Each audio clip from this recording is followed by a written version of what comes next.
malam. Senang sekali kita boleh bertemu kembali pada malam hari ini. Saya juga rindu mengucapkan selamat malam kepada mereka yang menyaksikan dari YouTube secara live. Jadi dari malam ke malam, acara kita secara live disiarkan di YouTube.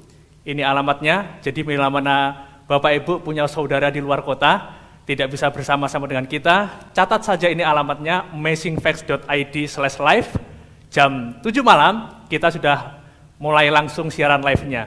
Dan kalaupun kita tidak sempat hadir di beberapa malam, di satu malam mungkin tidak hadir, jangan khawatir, Bapak Ibu tetap bisa melihat rekamannya di sini, di Facebook atau di YouTube. Cari saja page Amazing Facts Indonesia atau di YouTube channel Amazing Facts Indonesia. Di sana video-video dari malam ke malam kami upload secara rutin setiap hari. Jadi supaya kita semua boleh mengikuti, mempelajari pekabaran dari malam ke malam. Dan kalau beberapa waktu yang lalu kita sudah dibagikan hadiah video final event dan Cosmic Conflict, masih ada DVD lain yang hendak kami bagikan untuk beberapa waktu ke depan, yaitu Revelation. Ini adalah satu video yang berisikan mengenai nubuatan-nubuatan yang ada di dalam kitab Wahyu. Jadi pastikan Bapak Ibu hadir dari malam ke malam, karena pada akhirnya nanti akan ada satu DVD yang akan dibagikan.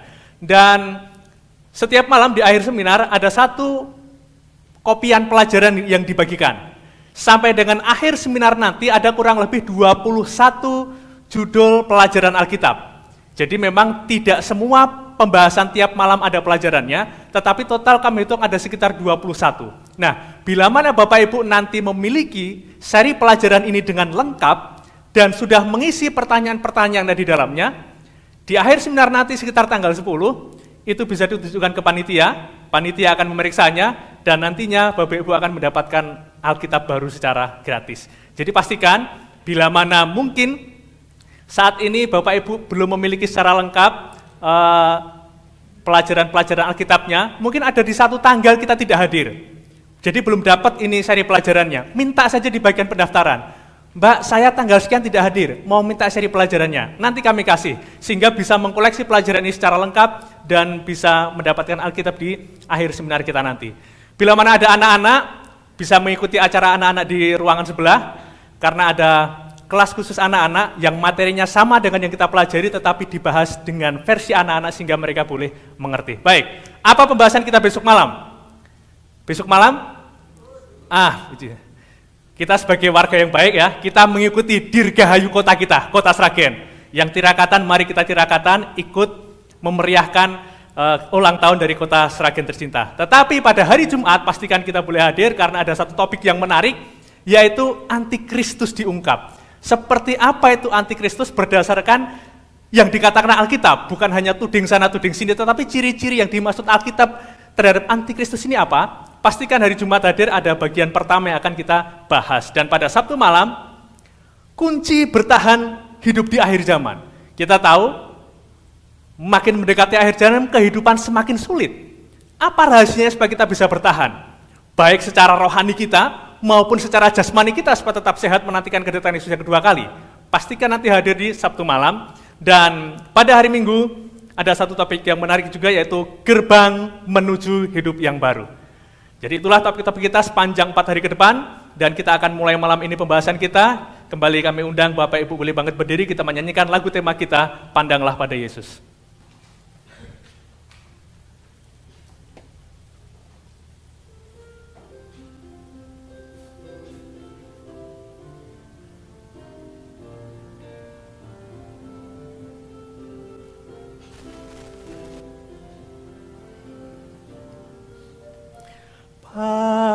Pandanglah pada Yesus, lihat wajahnya yang mulia, dan lenyaplah kesenangan dunia dalam terang kemuliaannya. Sekali lagi.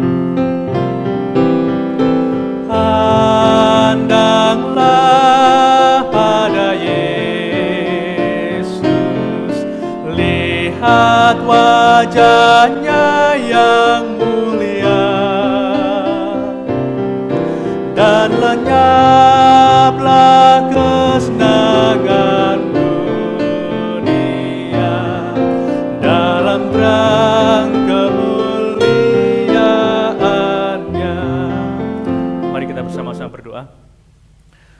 Tuhan, Bapa kami yang di surga, ketika saat ini kami rindu untuk kembali mempelajari akan firman-Mu. Kami memohon Tuhan hadir bersama-sama dengan kami. Kami menyerahkan hati dan pikiran kami ke dalam tangan-Mu, supaya Roh Kudus-Mu boleh berkuasa atas setiap kami, sehingga kami boleh diberikan hikmat dari surga, pengertian untuk kami dapat memahami setiap butir kebenaran yang kami pelajari pada malam hari ini. Terima kasih Tuhan untuk segala kebaikan dan kemurahan-Mu. Kami berdoa dan mengucap syukur di dalam nama Tuhan Yesus yang menjadi juru selamat dan penebus kami. Amin. Silakan duduk kembali. Baik, judul pelajaran kita pada malam hari ini adalah seperti yang sudah disampaikan kemarin, sayembara 100 juta rupiah menemukan ayat misterius di Alkitab yang hilang. Sayembara 100 juta rupiah menemukan ayat misterius di Alkitab yang hilang. Saya mau cerita sebentar. Pada zaman dahulu kala, di satu negara, satu kerajaan Rusia namanya, waktu itu ada seorang kaisar yang baru saja dilantik. Dia diangkat menjadi seorang kaisar di Rusia. Kemudian beberapa waktu setelah dia berkuasa, dia mencoba ingin berkeliling melihat-lihat di sekitar kerajaan ini seperti apa. Ketika dia berkeliling, di salah satu kota dia melihat ada satu taman yang begitu indah. Melihat taman ini begitu indah, kemudian dia memutuskan turun dari kendaraannya. Dia mencoba berkeliling, melihat taman, mungkin seperti alun-alun Sragen ya, indah sekarang. Tapi taman ini lebih indah, banyak bunga-bunga di sana. Dan ada satu hal yang menarik perhatiannya. Ketika dia tiba di taman itu, di salah satu sudut taman, ada seorang serdadu, seorang prajurit yang siaga berjaga di salah satu sudut taman. Dia agak berpikir, ini ada taman yang begitu indah, tapi ada seorang prajurit berjaga di situ. Dia menjaga apa? Kaisar ini penasaran. Lalu kemudian, dia mencoba mendekati prajurit ini. Dia dekatin, wah prajurit ini melihat kaisar datang, dia sikap sempurna. Dia tanya, halo, siap. Kemudian ditanya, apa yang kamu lakukan di sini? Siap Pak, saya sedang berjaga. Iya, saya tahu kamu sedang berjaga. Yang saya tanya, kamu jaga apa di sini?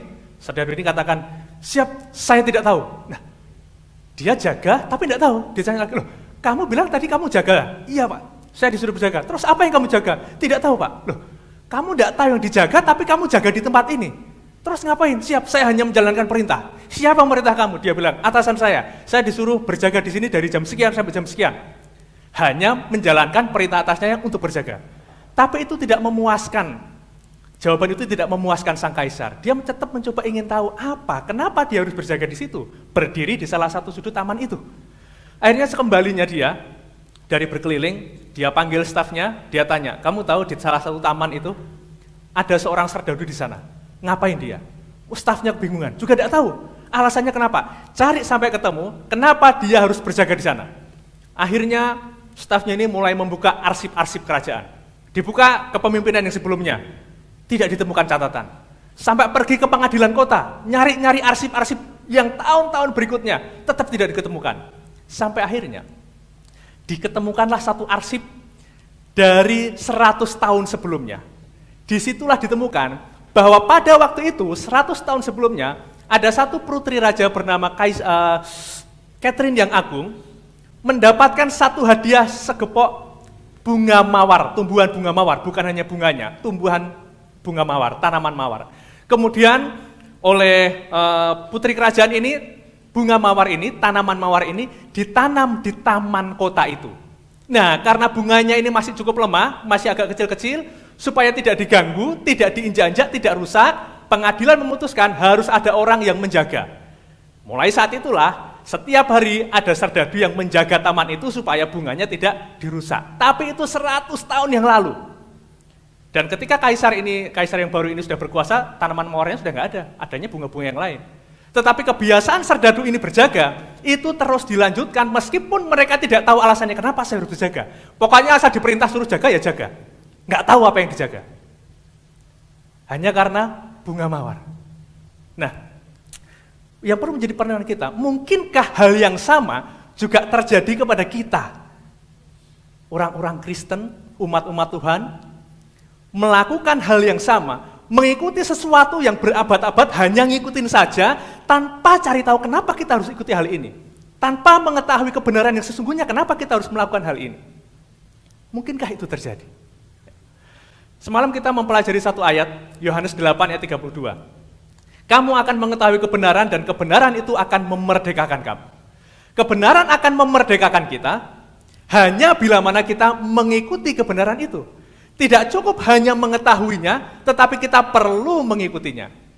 Nah, seringkali tanpa sadar, kita bukan sedang mengikuti kebenaran, tapi sedang mengikuti kebiasaan.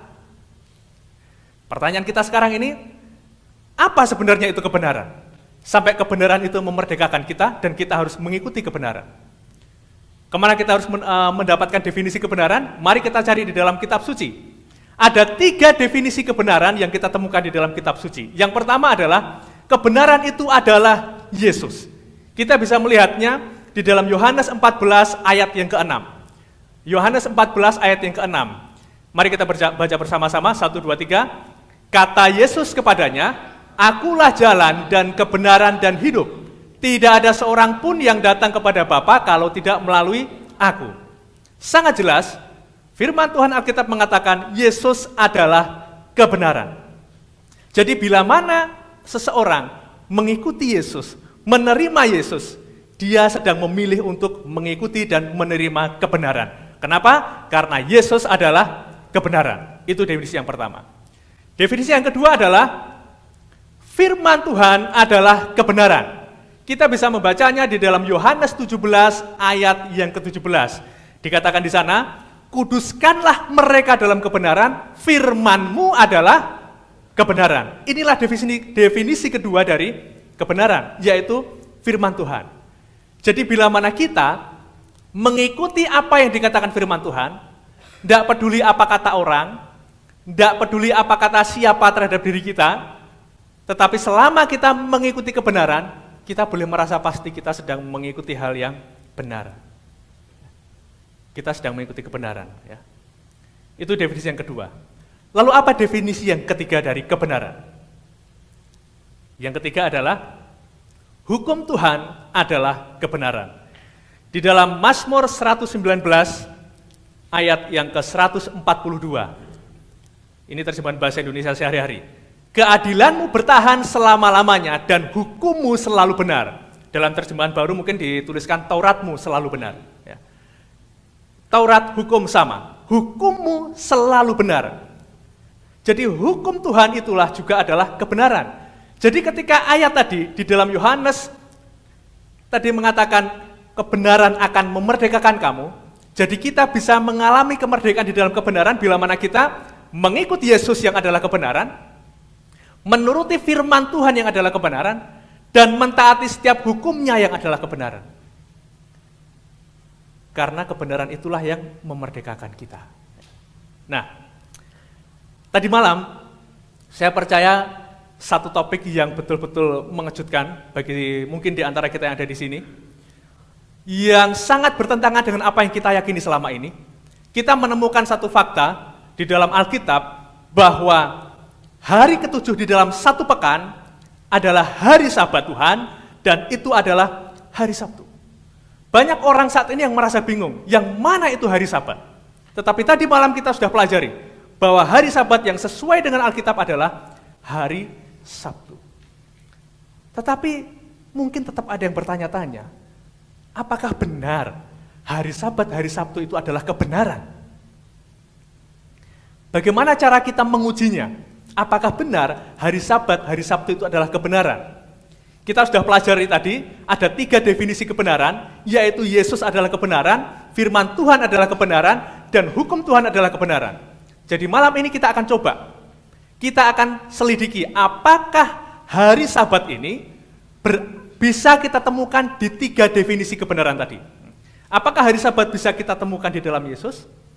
Apakah hari Sabat bisa kita temukan di dalam firman-Nya, dan apakah hari Sabat bisa kita temukan di dalam hukumnya?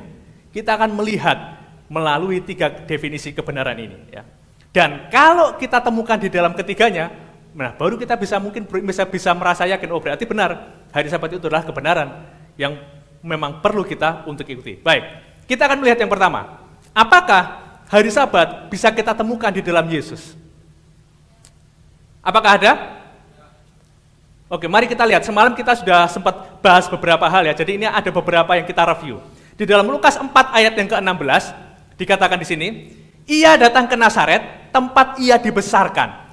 Dan menurut kebiasaannya pada hari Sabat, ia masuk ke rumah ibadat, lalu berdiri hendak membaca dari Alkitab. Ayat ini mengatakan menurut kebiasaannya. Kira-kira kalau misalkan saya terbiasa jalan kaki berangkat bekerja, kira-kira berarti saya jalan kakinya jarang-jarang atau setiap hari? Jadi kalau di sini dikatakan menurut kebiasaannya pada hari Sabat ia masuk ke rumah ibadat, ini Yesus berarti pergi ke hari Sabatnya sekali-sekali atau setiap hari Sabat? Setiap hari Sabat.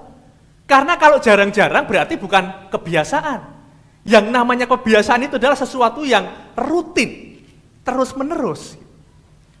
Dan menurut ayat ini, Yesus secara rutin pergi pada hari Sabat masuk kepada rumah ibadat. Jadi bisa kita temukan hari Sabat dalam Yesus? Bisa ya? Ada ternyata di sana. Ya. Bahkan Yesus pun sempat mengingatkan kepada murid-muridnya ya, ketika dia memberikan satu nubuatan kejatuhan Yerusalem. Dia katakan dalam Matius 24 ayat 20, berdoalah supaya waktu kamu melarikan diri itu jangan jatuh pada musim dingin dan jangan pada hari Sabat. Ini adalah mengacu kepada kehancuran Yerusalem. Ini terjadi pada tahun 70 Masehi, 40 tahun sesudah kebangkitan Yesus. Dan Yesus memberikan satu amaran untuk berjaga-jaga. Jangan sampai ini terjadi pada hari Sabat. Artinya apa? Yesus memiliki satu concern terhadap hari Sabat. Jadi kita sudah temukan ada hari Sabat di dalam Yesus. Bahkan Lukas 6 ayat 5 Yesus sendiri katakan anak manusia adalah Tuhan atas hari Sabat. Jadi berdasarkan definisi yang pertama dari kebenaran, kita sudah dapatkan jawabannya. Ada di sana mengenai hari Sabat. Nah sekarang kita lihat pada definisi yang kedua. Firman Tuhan adalah kebenaran. Apakah kita bisa menemukan Sabat di dalam firman Tuhan? Kita sudah pelajari semalam, ada banyak sekali ayat-ayat yang membahas mengenai hari Sabat. Yang paling awal adalah di dalam Kejadian 2 ayat 1-3. Demikianlah diselesaikan langit dan bumi dan segala isinya. Ketika Allah pada hari ketujuh telah menyelesaikan pekerjaan yang dibuatnya itu, berhentilah ia pada hari ketujuh dari segala pekerjaan yang telah dibuatnya itu. Lalu Allah memberkati hari ketujuh itu dan menguduskannya, karena pada hari itulah ia berhenti dari segala pekerjaan penciptaan yang telah dibuatnya itu. Ada ternyata. Hari Sabat, peringatan dari penciptaan, ada di awal penciptaan. Jadi ini menunjukkan bahwa hari Sabat bukan dibuat hanya khusus untuk kalangan tertentu, bukan khusus untuk bangsa tertentu, bukan hanya khusus untuk orang Yahudi. Kenapa? Karena sejak penciptaan itu sudah ada. Pada saat penciptaan belum ada bangsa ini, bangsa itu. Ada manusia. Yang ada adalah manusia. Bangsa Indonesia belum ada. Jadi hari Sabat bukan hanya khusus untuk kalangan atau bangsa tertentu, tetapi untuk semua manusia. Dan hari Sabat juga menjadi satu monumen, mengingatkan kita bahwa kita adalah bukan berasal dari kera, tetapi kita adalah diciptakan oleh Tuhan. Dan tadi sudah sempat disinggung, hari Sabat terus dipelihara dari waktu ke waktu, bahkan sampai di Yerusalem baru nanti. Dikatakan dalam Yesaya 66 ayat 22-23, sebab sama seperti langit yang baru dan bumi yang baru yang akan kujadikan itu tinggal tetap di hadapanku. Demikianlah firman Tuhan, demikianlah keturunanmu dan namamu akan tinggal tetap. Bulan berganti bulan dan Sabat berganti Sabat, maka seluruh umat manusia akan datang untuk sujud menyembah di hadapanku, firman Tuhan. Jadi kita lihat di dalam firman Tuhan ada dituliskan mengenai hari Sabat. Jadi kita bisa menemukan Sabat di dalam firman Tuhan. Di dalam Perjanjian Lama ada 84 ayat yang membahas khusus mengenai hari Sabat. Itu dalam Perjanjian Lama. Bagaimana dengan Perjanjian Baru? Apakah ada di dalam Perjanjian Baru ayat-ayat yang membahas mengenai Sabat? Ternyata ada 57 ayat yang membahas mengenai Sabat. Ada 57 ayat. Bahkan di dalam kitab Kisah Para Rasul pun sudah ada cukup banyak di sana. Di dalam Kisah 1 ayat 12, 13 ayat 14, 13 ayat 27, dan seterusnya ini Bapak Ibu bisa lihat catatannya di depan. Hari Sabat dibahas di 57 ayat di dalam Perjanjian Baru. Jadi kalau ada yang bilang, oh Sabat tidak ditemukan lagi di Perjanjian Baru, saya hanya bisa bertanya, apakah betul sudah membaca Perjanjian Baru? Karena faktanya ada 57 ayat di dalam Perjanjian Baru yang membahas mengenai hari Sabat. Jadi, di dalam Alkitab, keseluruhan Alkitab ini ada 141 ayat yang membahas mengenai hari Sabat. Dan tentu saja saat ini kita temukan berdasarkan definisi kebenaran yang kedua, kita temukan hari Sabat ada di dalam firman Tuhan. Sekarang yang ketiga, hukum Tuhan adalah kebenaran. Apakah ada di dalam hukum Tuhan mengenai hari Sabat? Hukum yang keberapa? Sangat jelas ya. Hukum yang keempat, Keluaran 20 ayat 8, ingatlah dan kuduskanlah hari Sabat. Bisa dibaca selanjutnya sampai ayat yang ke-11, itulah bunyi hukum yang keempat, yang satu-satunya dari 10 hukum yang berbunyi, ingatlah. Karena manusia sering lupa. Ingatlah, Tuhan sampai katakan, ingatlah. Bahkan mungkin sekarang bukan hanya lupa, mengabaikan. Makanya Tuhan katakan, ingatlah. Nah, jadi melalui 3 definisi kebenaran ini, kita sudah buktikan hari Sabat ada di dalam ketiganya. Sampai di sini, seharusnya kita sudah bisa yakin, oh berarti hari Sabat adalah memang kebenaran. Satu kebenaran berarti kita harus mengikutinya, supaya kita bisa dimerdekakan. Tetapi, mungkin ada yang berpikir, bukankah menyembah Tuhan bisa di hari apapun? Betul? Apa bedanya? Hari apapun kita bisa datang menyembah Tuhan. Yang penting kan saya mengasihi Yesus. Selama saya mengasihi Yesus, tidak peduli hari apa saya datang, saya mengasihi Dia. Ya, seperti itu kan. Jadi saya mau datang hari apa, ya yang penting saya mengasihi Yesus. Nah, kita perlu berhati-hati saudara-saudara. Di dalam Amsal 3 ayat 5-6, firman Tuhan memberikan satu peringatan. Percayalah kepada Tuhan dengan segenap hatimu dan janganlah bersandar kepada pengertianmu sendiri.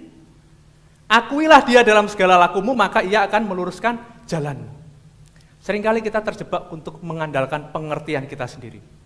Satu firman yang sudah jelas menjadi kabur oleh karena kita terlalu mengandalkan pengertian kita sendiri. Misalkan, betul tidak peduli hari apa saja, beribadah yang penting kita mengasihi Tuhan. Misalkan begini, seorang suami istri misalkan, pasangan suami istri, suaminya bilang kepada istrinya, saya benar-benar mengasihimu, hatiku untukmu. Wah, istrinya senang sekali. Tapi di lain waktu, di belakang istrinya, dia punya dekat dengan wanita yang lain. Ketika istrinya akhirnya tahu, dia katakan, enggak usah khawatir, enggak peduli saya sama siapapun, hatiku tetap untukmu. Kira-kira wanita mau menerima seperti itu? Hatiku untukmu, yakinlah hatiku untukmu. Meskipun aku dekat dengan yang lain siapapun, hatiku tetap untukmu. Mau enggak ibu-ibu di sini, wanita? Enggak kan? Artinya apa? Hati kita tercermin dari tindakan kita. Tercermin dari tindakan kita. Itulah kenapa Yesus katakan di dalam Yohanes 14 ayat 15. Jikalau kamu mengasihi aku, kamu akan menuruti segala perintahku. Ada berapa perintah Tuhan? 10 ya. Jadi kalau Tuhan katakan, jikalau kamu mengasihi, kamu akan menuruti segala perintahku, berapa yang harus kita turuti? 10 apa 9? Semua. Termasuk hukum yang keempat. Bahkan di dalam Yakobus 2 ayat 10, mari kita baca bersama-sama dikatakan. 1, 2, 3. Sebab barang siapa menuruti seluruh hukum itu, tetapi mengabaikan satu bagian daripadanya, ia bersalah terhadap seluruhnya. Mengabaikan satu bagian dikatakan bersalah terhadap seluruhnya. Perhatikan saudara-saudara, setan tidak akan pernah memaksa kita untuk melanggar semua hukum Tuhan. Setan hanya mencoba kita melanggar salah satu hukum Tuhan, itu sudah cukup. Karena firman Tuhan katakan, kalau kamu melanggar satu, itu berarti melanggar semuanya. Mungkin kita bisa mengikuti semua hukum Tuhan, 9 hukum Tuhan kita turuti, tetapi ada satu yang kita langgar, kita suka mencuri. Bagi setan itu sudah cukup. Kita memelihara hari Sabat, oh iya, tidak mendukakan Tuhan, tidak menyebut nama Tuhan dengan sembarangan, menghormati orang tua, tetapi kita berdusta. Bagi setan itu sudah cukup. Kita ikuti 9 hukum yang lainnya, tetapi satu hal, kita mengikini barang-barang orang lain, istri orang lain, pembantu orang lain, siapapun. Bagi setan itu sudah cukup. Jadi kita boleh mengikuti 9 hukum yang lainnya, tetapi ketika hukum yang keempat itu kita abaikan, bagi setan itu pun sudah cukup. Itu sudah cukup bagi setan untuk menjatuhkan umat-umat Tuhan. Lebih lanjut firman Tuhan mengatakan di dalam 1 Yohanes 2 ayat 4, barang siapa berkata aku mengenal dia, tetapi ia tidak menuruti perintahnya, ia adalah seorang pendusta dan di dalamnya tidak ada kebenaran. Cukup tajam tulisan dari Rasul Yohanes. Jika kita mengaku kita seorang Kristen, pengikut Kristus, tetapi menolak untuk mematuhi perintah Tuhan, Alkitab mengatakan dia adalah pendusta. Ini hal yang sangat serius, saudara-saudara. Karena ketika kita tidak menuruti perintah Tuhan, dikatakan tidak ada kebenaran di dalam diri kita. Hukum Tuhan adalah kebenaran. Ketika kita tidak mengikuti hukum Tuhan, tidak ada kebenaran di dalam kita. Itulah firman Tuhan katakan. Ya. Sekarang mari kita coba baca di dalam Matius 15 ayat 8 dan ayat yang ke-9. Di sini Kristus berbicara tentang orang-orang yang mengaku menyembah Dia, tetapi di saat yang sama mereka tidak mematuhi perintah-perintahnya. Katakan, bangsa ini memuliakan aku dengan bibirnya, padahal hatinya jauh daripadaku. Selanjutnya, percuma mereka beribadah kepadaku, sedangkan ajaran yang mereka ajarkan ialah perintah manusia. Mereka mengaku menyembah Tuhan, tetapi itu semua percuma katanya. Kenapa? Karena mereka mengikuti perintah manusia. Perintah Tuhan yang sudah nyata-nyata diabaikan, tetapi justru diganti mengikuti perintah manusia. Jangan sampai hal yang kita lakukan selama ini menjadi sia-sia ketika ternyata kita bukan sedang mengikuti perintah Tuhan, tetapi sekedar mengikuti perintah manusia. Kita bisa mengingat kembali suasana ketika Yesus hidup di dunia ini. Di zaman Kristus ada banyak orang-orang yang mengaku beragama, ahli-ahli agama, tetapi mereka justru membenci Yesus. Kenapa? Orang-orang Farisi berusaha untuk menyingkirkan Yesus. Kenapa? Karena Yesus selalu berbicara mengenai kebenaran. Hanya kebenaranlah yang diungkapkan oleh Yesus. Kebenaran tidak pernah populer. Karena firman Tuhan dikatakan seperti pisau bermata dua, tetapi yang jelas bukan pisau untuk membunuh. Firman Tuhan seperti pisau bedah, menyakitkan tetapi menyembuhkan. Amin Bapak Ibu. Tetapi orang-orang Yahudi pada saat itu mereka tidak suka. Kebenaran tidak pernah populer. Ingat peristiwa pada zaman Nuh. Sudah dibahas semalam juga. Dari sekian banyak orang di dunia ini berapa yang selamat? Hanya 8 orang. Dan firman Tuhan katakan seperti halnya pada zaman Nuh, demikian juga kelak ketika hari menjelang kedatangan anak manusia. Kebenaran menjadi tidak populer. Hanya dipandang sebelah mata. Tetapi ingat, kita perlu datang kepada kebenaran Tuhan. Kita perlu datang kepada Yesus, kita perlu menerima Dia, kita perlu mengikuti firman-firmannya, dan kita perlu mentaati perintahnya supaya kita diperdekakan oleh kebenarannya dari segala dosa-dosa yang selama ini membelenggu kita. Itulah yang perlu kita imani, saudara-saudara. Jadi sekarang, mungkin ada yang berpikir, bukankah undang-undang negara pun bisa diubah? Undang-undang dasar bisa diamandemen, MPR bisa mengubahnya. Jadi bukankah logis, masuk akal, kalau hukum Tuhan juga bisa diubah? Jadi pertanyaannya sekarang, apakah Tuhan bisa jadi merubah hari kudusnya itu jadi hari yang lain? Mari kita pertimbangkan hal ini. Mungkin enggak ini? Apakah Tuhan bisa berubah? Apakah Tuhan bisa berubah? Maliaki 3 ayat 6 katakan, bahwasanya aku Tuhan tidak berubah. Aku Tuhan tidak berubah. Di dalam Mazmur 89 ayat 35 juga dikatakan, aku tidak akan melanggar perjanjianku, dan apa yang keluar dari bibirku tidak akan ku ubah. Tuhan kita tidak pernah berubah. Hukum Tuhan juga tidak pernah berubah. Kenapa? Karena hukum Tuhan itu mencerminkan sifat karakter Tuhan kita.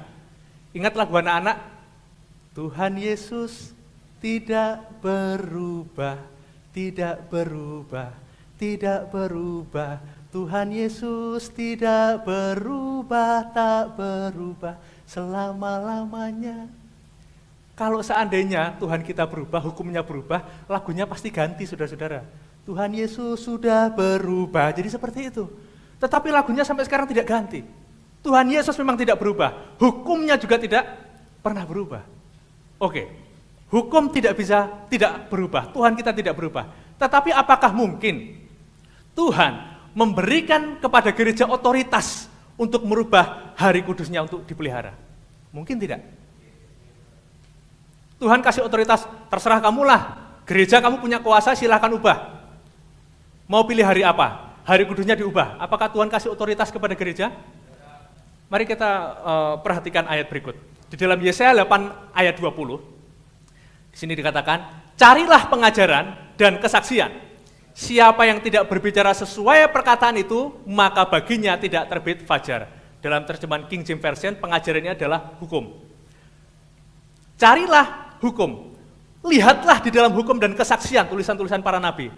Bila mana ada orang, ada kelompok, ada siapapun yang berbicara tidak sesuai dengan hukum dan kesaksian, maka tidak ada terang di dalam mereka. Ini terjemahan aslinya, tidak ada terang di dalam mereka.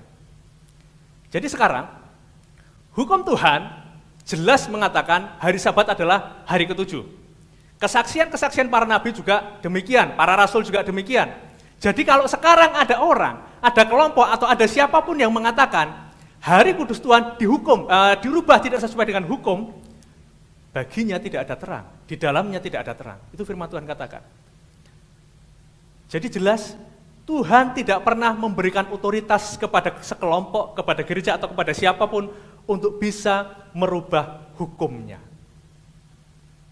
Tuhan saja tidak berubah hukum, masa kita manusia mau berani mengubah hukum Tuhan? Tidak pernah. Di dalam Kisah 5 ayat 29, Rasul Petrus dan rasul-rasul itu menjawab katanya, kita harus lebih taat kepada Allah daripada kepada manusia. Maria Ibu Yesus juga katakan, apa yang dikatakan kepadamu, buatlah itu.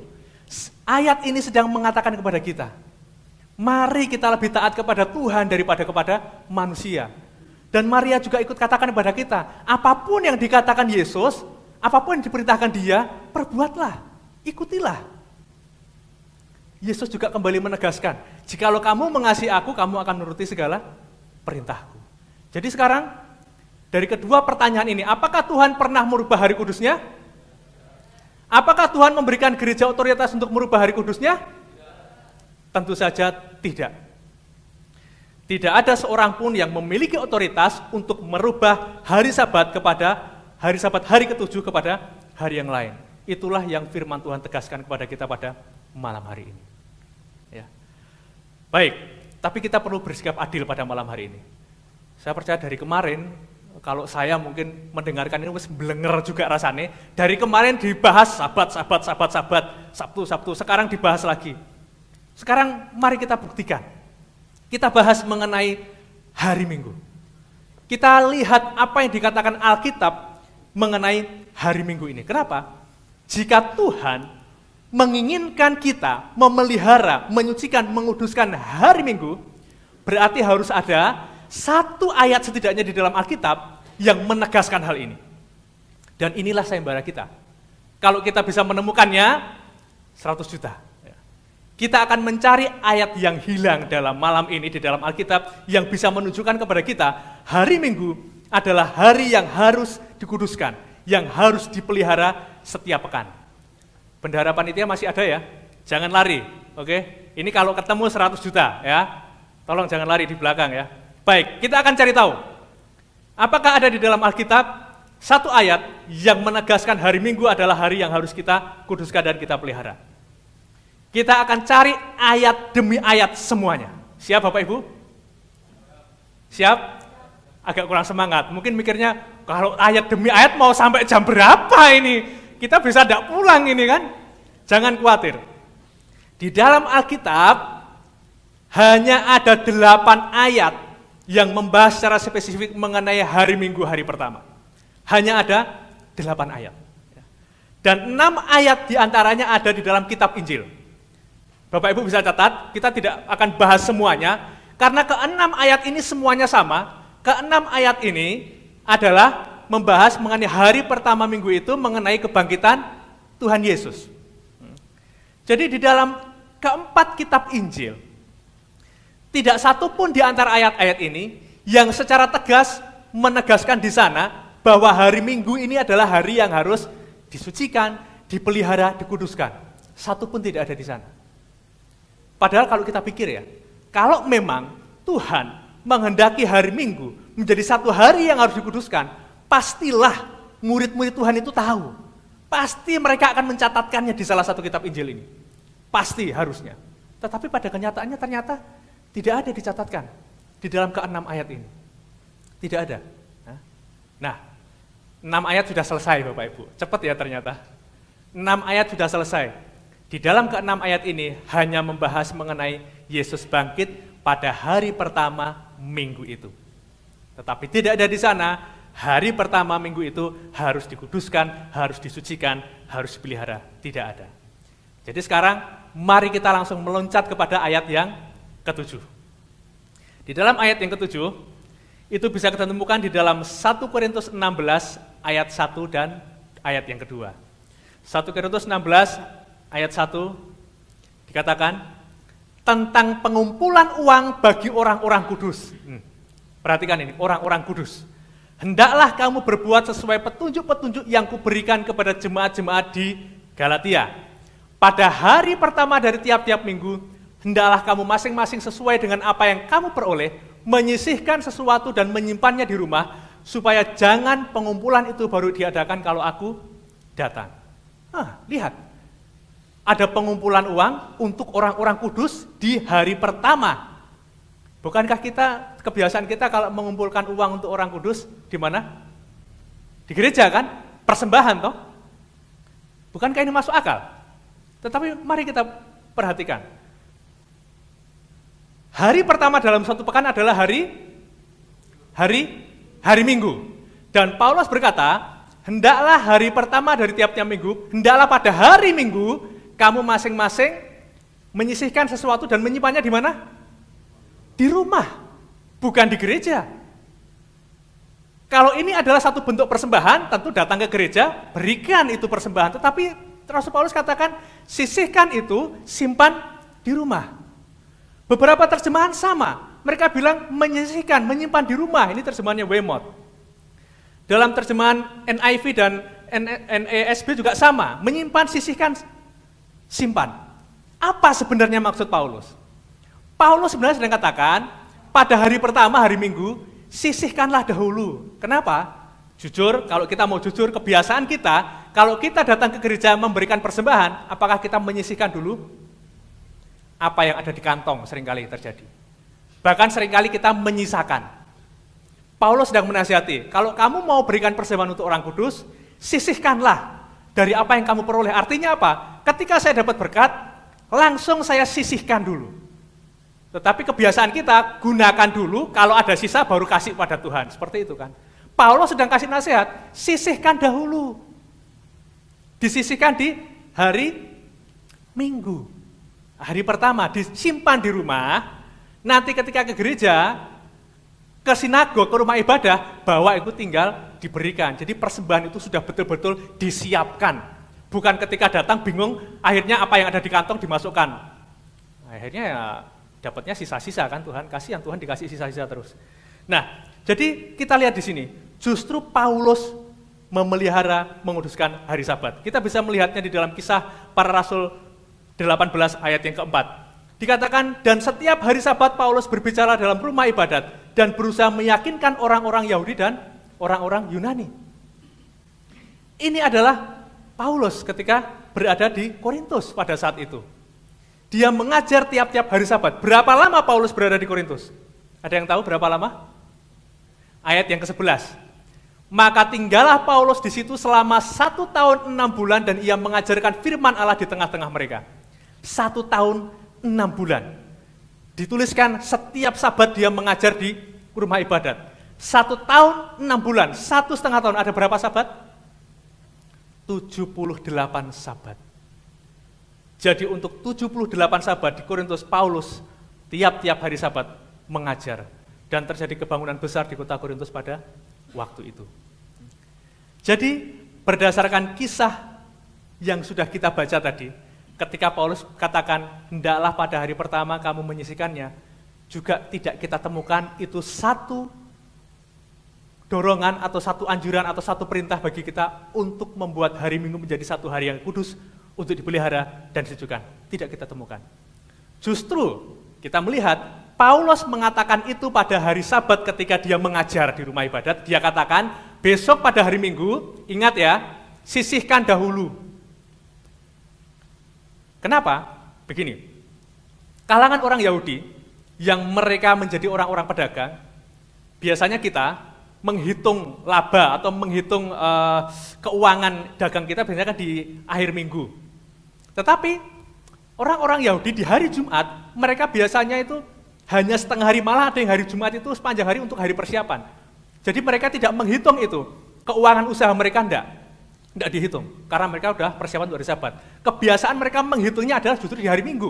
Hari pertama itu, mereka hitung dulu yang seminggu lalu, dihitung, berapa untungnya, berapa ruginya, berapa mau dialokasi, dihitung dulu. Itulah kenapa Paulus katakan, sisihkanlah. Ketika pada hari Minggu itu kamu selesai menghitung, kamu tahu berapa penghasilanmu, berapa berkat yang Tuhan kasih, kamu bisa putuskan, sisihkan berapa yang kamu bisa sisihkan. Itulah yang diamarkan Paulus kepada umat-umat Tuhan pada waktu itu. Jadi sampai dengan ayat yang ke-7, kita tidak temukan ada perintah yang mengharuskan kita untuk menyucikan dan memelihara hari Minggu. Ayat yang terakhir, ayat yang ke-8. Sekarang mari kita lihat di dalam Kisah Para Rasul 20 ayat yang ke-7. Kisah Para Rasul 20 ayat ke-7. Tapi kita akan mulai dari ayat yang ke-6. Ayat yang ke-6 dikatakan, tetapi sesudah hari raya roti tidak beragi, kami berlayar dari Filipi. Dan 4 hari kemudian sampailah kami di Troas dan bertemu dengan mereka. Di situ kami tinggal 7 hari lamanya. Perhatikan ayat yang ke-7. Pada hari pertama dalam minggu itu, ketika kami berkumpul untuk memecah-mecahkan roti, Paulus berbicara dengan saudara-saudara di situ. Karena ia bermaksud untuk berangkat pada keesokan harinya. Pembicaraan itu berlangsung sampai tengah malam. Perhatikan, mereka berkumpul di hari pertama minggu itu, memecah-mecahkan roti. Bukankah ini seperti ada suasana ibadah di sana? Memecah-mecahkan roti, seperti ada perjamuan kasih di sana, perjamuan kudus. Jadi masuk akal mungkin kalau ini bisa menjadi dasar kita untuk mengatakan, ya benar kan, hari Minggu disucikan, mereka mau mecah-mecahkan roti. Tetapi Bapak Ibu, kalau kita baca di dalam Kisah Para Rasul 2 ayat yang ke-46, bagaimana kehidupan jemaat yang mula-mula, di dalam Kisah Para Rasul 2 ayat 46, mereka memecah-mecahkan roti dari rumah ke rumah itu bukan hanya di hari tertentu, tapi setiap hari. Itulah kebiasaan hidup mereka pada saat itu. Mereka sehati sepikir berkumpul tiap-tiap hari dari rumah ke rumah memecah-mecahkan roti. Jadi kalau hanya dengan memecah-mecahkan roti, menjadikan kita berasumsi hari itu hari yang kudus, berarti setiap hari kudus semua. Pada kenyataannya tidak seperti itu.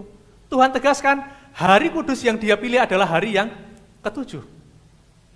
Jadi memecah-mecahkan roti bukan berarti kemudian membuat hari itu menjadi hari yang suci. Jadi sekarang, apa maksudnya ayat ini? Paulus berkhotbah sampai kapan tadi dikatakan? Sampai tengah malam. Ya. Kalau kita baca di dalam ayat yang ke-8, di sana dikatakan di ruang atas di mana kami berkumpul dinyalakan banyak lampu. Kalau dinyalakan banyak lampu berarti itu terjadi pada malam hari. Paulus berbicara sampai dengan malam hari. Bahkan kalau kita lihat di cerita selanjutnya ada yang menarik. Ada seorang muda bernama Eutikus duduk di jendela. Karena Paulus amat lama berbicara, orang muda itu tidak dapat menahan kantuknya. Akhirnya ia tertidur lelap dan jatuh dari tingkat ketiga di bawah. Ketika ia diangkat orang, ia sudah mati. Tidak diragukan. Bisa jadi ini di situ suasananya panas ya. Mungkin itu lagi musim kemarau, panas. Jadi karena Paulus berbicara sangat lama, sampai tengah malam, sehingga kemudian Eutikus mengantuk. Udah panas, gerah, mengantuk, dia duduk di jendela. Karena waktu itu belum ada seperti kita di saat sekarang ada banyak AC di sini. Beberapa malam pertama dulu AC sempat coba kita matikan, ternyata panasnya luar biasa. Sehingga okelah kita tetap gunakan AC ini. Dan waktu itu tidak ada AC. Dia mau coba mencari udara segar, duduk di jendela. Terkantuk, tidur. Setelah tidur, tidak tahu apa-apa, tahu-tahu sudah mati. Tapi puji Tuhan tidak ada yang tertidur di sini. Karena hati-hati kalau tertidur. Karena di sini nggak ada Paulus yang bisa membangkitkan kita ya. Kalau dalam cerita ini ketika Eutikus kemudian jatuh, dia mati, dikatakan Paulus turun ke bawah, merebahkan diri ke atas orang muda itu, mendekapnya dan berkata, jangan ribut, sebab ia masih hidup. Dan Paulus kemudian membangkitkan orang muda itu. Jadi sekarang mari kita kembali membaca ayat yang ke-11. Setelah kembali ke ruang atas, Paulus memecah-mecahkan roti lalu makan. Habis makan masih lama lagi ia bicara, sampai fajar menyingsing kemudian ia berangkat. Bayangkan Bapak Ibu, kalau ini benar ini adalah satu momen peribadatan, apa ya khotbahnya begitu lama? Dari hari pertama sampai tengah malam sampai fajar menyingsing, berapa lama Paulus berbicara? Kira-kira ada Bapak Ibu di sini yang betah mendengarkan khotbah sampai sekian lama? Saya berbicara di sini kalau nanti sampai tengah malam gitu apa bisa betah gitu? Jadi baru apa ini sebenarnya Paulus itu? Ya. Dia terus melanjutkan pembahasannya sampai fajar menyingsing katanya. Dan kemudian di ayat 12, sementara itu mereka mengantarkan orang muda itu hidup ke rumahnya dan mereka semua merasa sangat terhibur. Baik, Paulus berbicara sepanjang malam. Kita akan cari tahu mengapa Paulus berbicara sepanjang malam. Tetapi sebelumnya saya mau tanya dulu. Kita harus buat kesepakatan. Dalam satu hari siklus 24 jam, hari itu dimulai kapan? Apakah hari dimulai tengah malam jam 12? Ataukah hari dimulai ketika matahari terbit? Atau hari dimulai ketika matahari terbenam? Manakah yang sesuai dengan Alkitab? Kapan satu siklus satu hari itu dimulai? Tengah malam? Ketika matahari terbit? Atau ketika matahari terbenam? Mana yang benar, yang sesuai dengan Alkitab? Oke, mari kita buktikan. Kalau kita lihat di dalam Kejadian 1 ketika Tuhan menciptakan langit dan bumi, di akhir proses penciptaan di tiap-tiap hari selalu dikatakan jadilah petang dan jadilah pagi. Tidak dikatakan jadilah pagi dan jadilah petang. Jadilah petang dan jadilah pagi.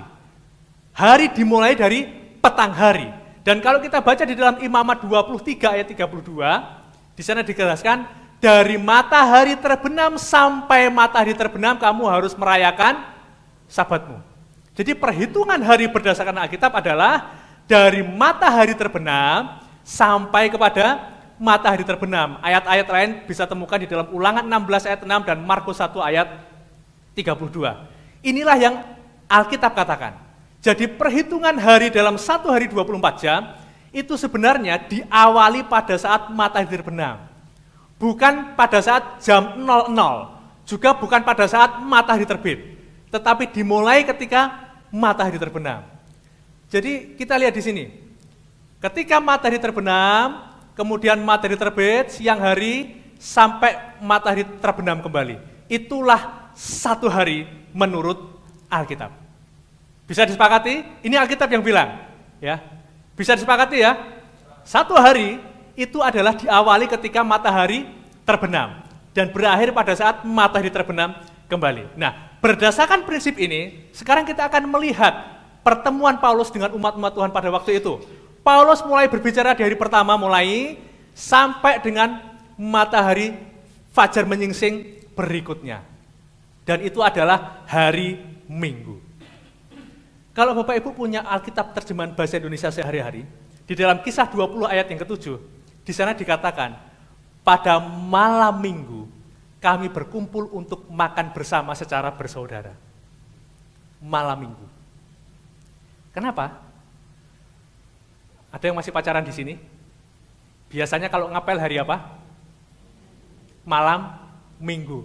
Kenapa nggak dibilang Sabtu malam? Ini sebenarnya karena ada prinsip Alkitabiah di sini. Karena Sabtu malam itu, ketika matahari sudah terbenam, itu sudah masuk hari Minggu. Makanya dibilang malam Minggu. Jadi sekarang ini, kalau berdasarkan Alkitab, saat ini kita berkumpul di sini, hari apa sekarang? Kamis. Malam Kamis. Orang Jawa bener. kalau nyebutnya malam Kamis, malam Jumat. Saya tinggal di kampung, di Ampel, hitungan mereka adalah pakai sasi hari-hari Jawa, Wage, Paing, Klemis, Kliwon, apa itu. Jadi kalau pertemuan bapak-bapak, saya sering salah. Malam Kamis Legi, Mas Ari, dibilang gitu, malam Kamis Legi. Saya datangnya hari Kamis malam, ternyata sudah lewat, harusnya Rebu malam. Kewalik-walik saya. Ternyata hitungan mereka sebenarnya sesuai Alkitab sebenarnya. Setelah lewat matahari terbenam itu sudah pindah ke hari berikutnya. Dan inilah yang Alkitab katakan. Seorang ahli Alkitab juga katakan mengenai ayat yang ada di dalam kisah ini. Horatio B. Hackett katakan, orang-orang Yahudi memperhitungkan hari dari petang sampai pagi, dan dengan prinsip tersebut, petang hari pertama dari satu pekan adalah Sabtu malam kita. Rasul Paulus mengadakan pelayanan terakhirnya pada Sabtu malam dan melanjutkan perjalanan pada hari Minggu pagi. Jadi inilah yang terjadi. Paulus melanjutkan perjalanan pada hari Minggu pagi. Kalau misalkan taruh kata hari Minggu itu adalah memang satu hari yang harus disucikan, hari yang dikuduskan, Paulus tidak mungkin mengadakan perjalanan di hari Minggu pagi. Kenapa? Perhatikan ini. Ini adalah perjalanan Paulus. Kami berangkat lebih dahulu ke kapal dan berlayar ke Asos dengan maksud untuk menjemput Paulus di situ sesuai dengan pesannya, sebab ia sendiri mau berjalan kaki melalui darat. Paulus berjalan kaki, jaraknya adalah sekitar 40 km. Dia seorang Yahudi. Orang Yahudi tidak akan pernah berjalan jauh di hari kudus Tuhan. Jadi semakin menegaskan, hari Minggu di ayat ini bukan sedang menyatakan hari Minggu itu adalah hari kudus yang harus disucikan. Jadi sebenarnya momen apa ini ketika Paulus berbicara sepanjang malam ini? Kita bisa temukan jawabannya di ayat yang ke-25, kisah pasal ke-20. Dikatakan, dan sekarang aku tahu bahwa kamu tidak akan melihat mukaku lagi. Kamu sekalian yang telah kukunjungi untuk memberitakan kerajaan Allah. Jadi sebenarnya hari Sabtu, hari Sabat, setelah Paulus mengadakan ibadah bersama mereka, ternyata itu adalah hari ibadah terakhir Paulus bersama-sama dengan umat-umat Tuhan di sana. Sehingga kemudian di Sabtu malam, malam Minggu, makanya dikatakan hari pertama Minggu itu dia membuat perkumpulan, berbicara lagi mengadakan pertemuan dengan umat-umat Tuhan untuk acara perpisahan. Sebelum pergi, Paulus rindu memberikan segala nasihat-nasihat, anjuran-anjuran, firman Tuhan kepada umat-umatnya untuk menguatkan mereka. Dan pembicaraan itu sampai tengah malam, sampai fajar menyingsing, dan Paulus melanjutkan perjalanannya. Jadi sudah jelas sekarang. Dari ayat ini pun kita tidak menemukan ada satu perintah, hari Minggu adalah hari yang harus kita sucikan dan harus kita pelihara. Sudah 8 ayat kita bahas. Ya. Tetapi tidak satu pun dari ayat-ayat yang membahas mengenai hari pertama dalam minggu itu menyebutkan bahwa hari Minggu adalah hari yang harus kita kuduskan, hari yang harus dipelihara, seperti hari Sabat, hari ke-7. Tidak ada. Jadi sekarang pertanyaan bagi kita, kalau begitu dari mana sebenarnya asal mula hari Minggu dipelihara menjadi satu hari penyembahan? Awal mulanya dari mana? Berdasarkan catatan sejarah, hari Minggu dipelihara sebagai hari penyembahan itu jauh sebelum kebangkitan Kristus. Sebelum peristiwa kebangkitan Kristus pada hari Minggu, jauh sebelumnya, hari Minggu sudah dijadikan sebagai hari penyembahan. Siapa yang menjadikan hari Minggu sebagai hari penyembahan? Ini, peradaban kuno, para penyembah dewa matahari, yaitu orang-orang Mesir, orang-orang Babylon, orang-orang Persia, dan budaya kuno lain, mereka menyembah matahari pada hari yang pertama. Itulah kenapa banyak ditemukan di artefak-artefak simbol-simbol matahari. Di dalam buku The Worship of Nature, dikatakan di masa Babel kuno, matahari sudah disembah sejak zaman dahulu kala, jauh sebelum peristiwa kebangkitan Kristus pada hari Minggu, Bapak Ibu. Mereka menyembah matahari, dan pada hari apa mereka menyembah matahari? Yaitu pada Sunday, harinya matahari. Dalam ensiklopedia Alkitab, tulisan John Eddy, dikatakan Sabat, sebuah kata Ibrani yang artinya istirahat. Sunday atau Minggu adalah nama yang diberikan oleh orang-orang kafir untuk hari pertama dari satu pekan. Karena itu adalah hari di mana mereka menyembah matahari. Inilah asal-usul penggunaan hari Minggu sebagai hari penyembahan. Inilah faktanya, saudara-saudara. Tidak ada di Alkitab menyebutkan hari Minggu sebagai hari penyembahan kepada Tuhan. Kita tidak temukan itu. Boleh dibaca sampai berulang kali dari Kejadian pertama sampai Wahyu. Kita tidak akan temukan itu. Dan hampir semua gereja mengakui ini. Kita akan lihat, gereja-gereja mengakui bahwa hari Sabat adalah hari Sabtu. Ini adalah satu catatan dari gereja Katolik, The Catholic Word, halaman 809. Dikatakan, matahari adalah dewa utama dalam kekafiran. Oleh karena itu gereja seolah-olah mengatakan, ingatlah akan nama kekafiran kuno, Sunday atau Minggu, Day of the Sun, hari matahari. Jadi ketika gereja mengadakan penyembahan di hari Minggu, ini The Catholic Word katakan, seakan-akan seperti mengatakan, ingatlah akan nama kekafiran kuno. Lebih lanjut dikatakan, ini atau hari Minggu akan tetap disucikan, dikuduskan, dan dengan demikian hari Minggu kekafiran yang didedikasikan untuk Balder atau dewa matahari akan menjadi hari Minggu Kristen yang sakral bagi Yesus. Mengakui bahwa itu sebenarnya hari Minggu awal mulanya dari kekafiran. Seorang kardinal bernama James Gibbon dalam bukunya Faith of Our Fathers halaman 561. Beliau mengatakan, Anda dapat membaca Alkitab dari Kejadian sampai Wahyu dan Anda tidak akan menemukan satupun ayat tentang pengesahan akan pengudusan hari Minggu. Ini dikatakan, Alkitab menjunjung tinggi ketaatan religius dari hari Sabtu. Ini seorang pastor, Kardinal James Gibbons. Lalu bagaimana, ini dari gereja Katolik yang katakan, lalu bagaimana dengan gereja Protestan? D.L. Moody mengatakan, ini kaum Protestan, hari Sabat diikrarkan di Eden dan mulai berlaku sejak saat itu. Hukum keempat ini diawali dengan kata ingat, menunjukkan bahwa hari Sabat sudah ada sebelumnya ketika Tuhan menulis hukumnya di permukaan loh batu di Sinai. Dia mengakui, bagaimana bisa orang mengklaim bahwa hukum yang satu ini tidak berlaku lagi sementara 9 yang lainnya masih berlaku?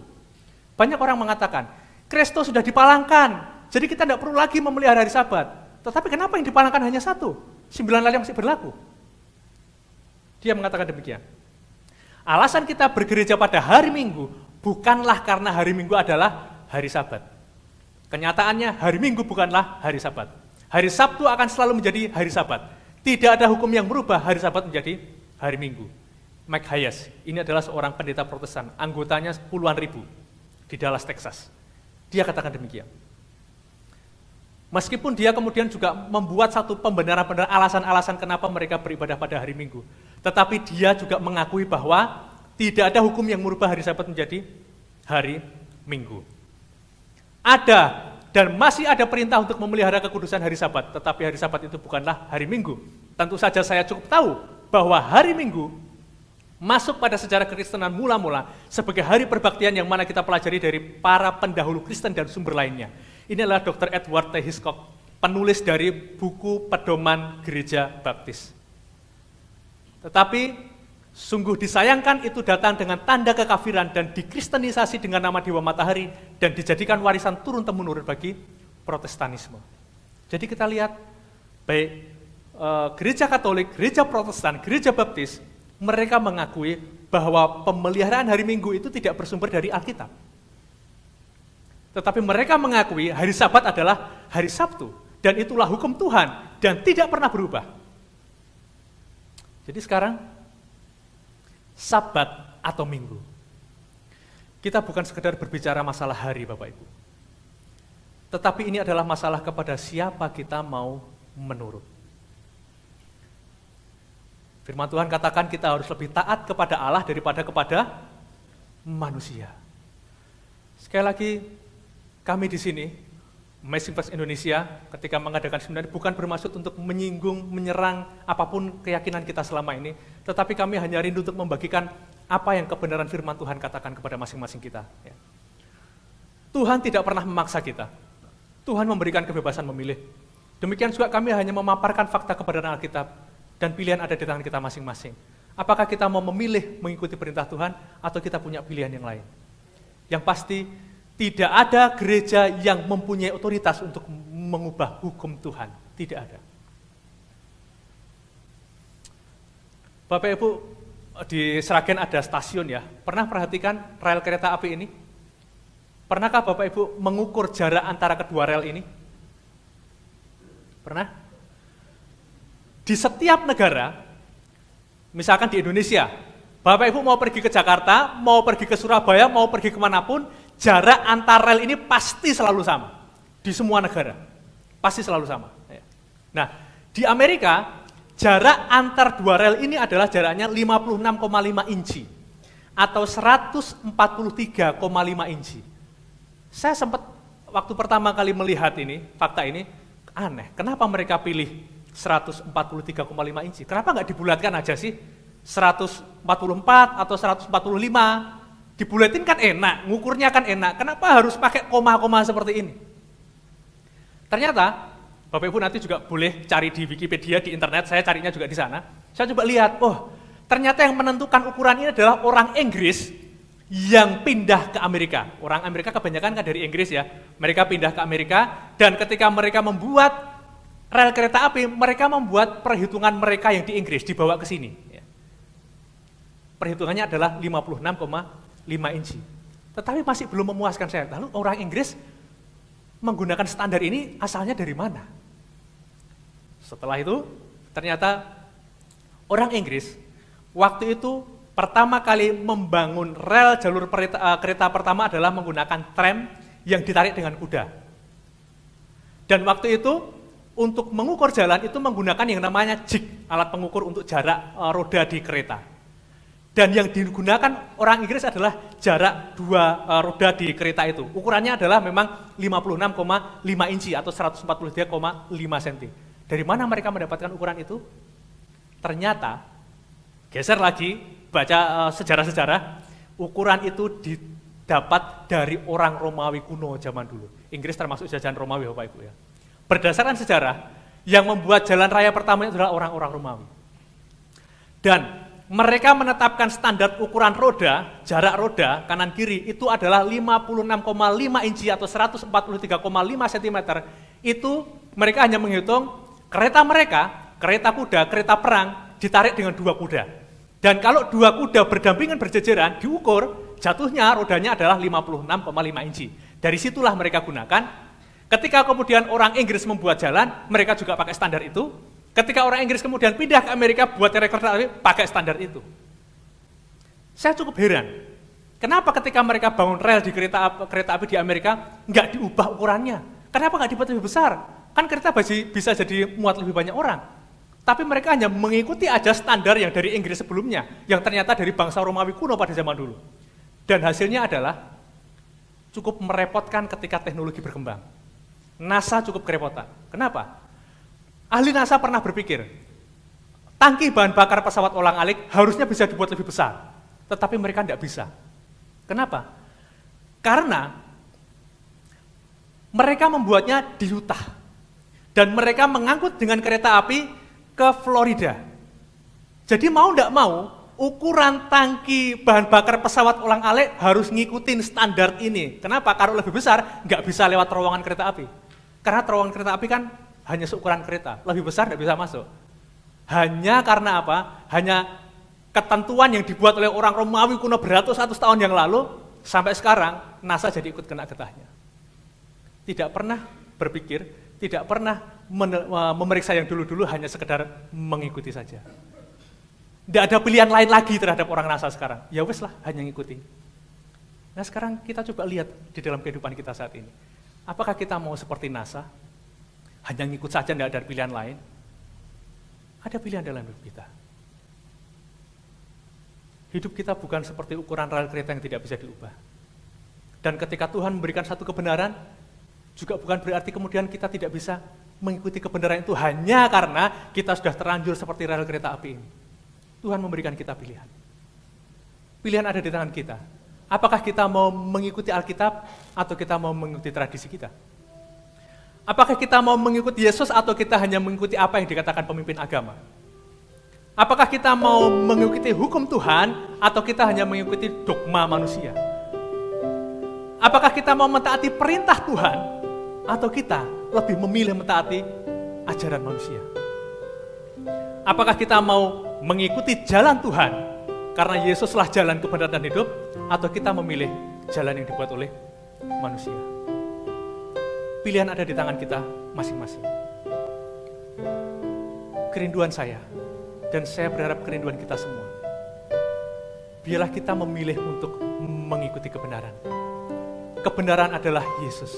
Biarlah kita menerima Yesus, mengasihi Dia, dan ketika kita mengasihi Dia, kita menerima seluruh kebenarannya, mengikuti firman Tuhan, mentaati setiap hukum-hukum Tuhan. Seringkali kebenaran Tuhan begitu menempelak dan kadang terasa menyakitkan, tetapi yakinlah kebenaran itu menyembuhkan kita bila mana kita mau menerima dan mengikutinya. Yesus berkata di dalam Markus 7 ayat 9, sungguh pandai kamu mengesampingkan perintah Allah, supaya kamu dapat memelihara adat istiadatmu sendiri. Ini adalah satu perkataan yang Yesus ucapkan kepada orang-orang Farisi pada waktu itu. Mereka terlalu mengedepankan kebiasaan, tradisi, gantinya mengikuti kebenaran firman Tuhan. Apakah kita mau jatuh ke dalam kesalahan yang sama? Sekali lagi pilihan ada di tangan kita masing-masing. Ketika Yesus katakan, jikalau kamu mengasihi aku, kamu akan menuruti segala perintah-perintahku. Apakah kita sungguh betul-betul mengasihi Tuhan? Ketika orang bertanya, apakah kamu mengasihi Yesus? Pasti sebagai pengikut Kristus kita akan katakan, ya aku mengasihi Yesus. Kita bisa jadi akan seperti Petrus ketika Tuhan berkata, Petrus apakah kamu mengasihi aku? Ya aku mengasihimu Tuhan. Tetapi pernyataan Tuhan sekarang ini, jika kamu mengasihi aku, apakah kamu menuruti segala perintahku?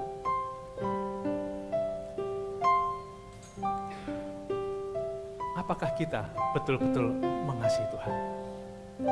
Yosua 24 ayat 15 katakan, pilihlah pada hari ini kepada siapa kamu akan beribadah, tetapi aku dan seisi rumahku, kami akan beribadah kepada Tuhan. Biarlah ini pun menjadi satu kerinduan kita. Tuhan, saya rindu mengasihi Engkau dengan sepenuh hati. Saya dan seisi rumahku ingin beribadah kepada Tuhan. Kenapa? Ada satu janji Tuhan, satu pengharapan yang indah yang Tuhan janjikan kepada kita. Dalam Wahyu 22 ayat 14, berbahagialah mereka yang membasuh jubahnya. Mereka akan memperoleh hak atas pohon-pohon kehidupan dan masuk melalui pintu-pintu gerbang ke dalam kota itu. Tetapi pertanyaan pertama bagi kita, apakah kita betul-betul sudah menerima kebenaran Tuhan? Kebenaran Tuhan adalah Yesus. Kebenaran adalah firman. Kebenaran adalah hukum. Apakah ketika hal ini sudah kita terima? Apakah kita betul-betul mengikuti setiap firman Tuhan dan mentaati setiap hukum-hukum Tuhan? Saya percaya itu menjadi satu pergumulan yang berat bagi kita. Apakah ada yang tidur nyenyak tadi malam? Bila mana Roh Kudus menggelisahkan kita, bisa jadi saudara-saudara tidak bisa tidur nyenyak. Tetapi biarlah ketika hal itu terjadi, itu adalah waktu yang tepat bagi kita untuk berdoa. Tuhan, tunjukkan pada saya, manakah kebenaran yang sesungguhnya. Dan pada malam hari ini, itu juga undangan yang rindu saya serukan kepada saudara-saudara pada malam hari ini. Berdoalah kepada Tuhan. Tuhan, tunjukkanlah kebenaran kepada saya.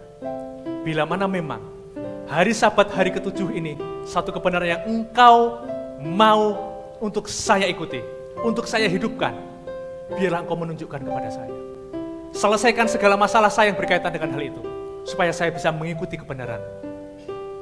Tetapi kalaupun tidak, apakah kita bisa berdiri seperti Daniel dan kawan-kawannya? Ketika mereka dihadapkan pada satu hukuman, satu ancaman akan kematian, kawan-kawan Daniel katakan, kalaupun Tuhan melepaskan kami dari dapur api itu, puji Tuhan. Tetapi kalaupun tidak, kami tetap tidak akan menyembah patung yang Tuhan kubuat. Apakah ini juga bisa menjadi satu kerinduan kita? Sekalipun mungkin Tuhan ada banyak persoalan yang akan terjadi, tetapi bila mana ini memang kebenaran yang harus aku ikuti, kuatkan saya untuk saya bisa mengikuti kebenaran.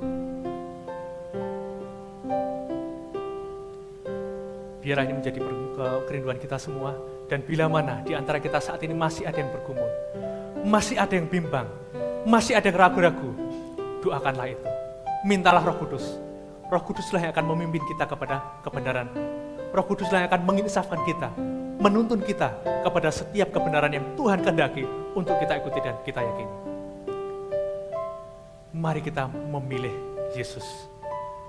Sembari merenungkan hal ini, saya mengundang saudara-saudara bangkit berdiri, kita menyanyikan lagu pujian, Aku Memilih Yesus.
mari kita datang kepadanya.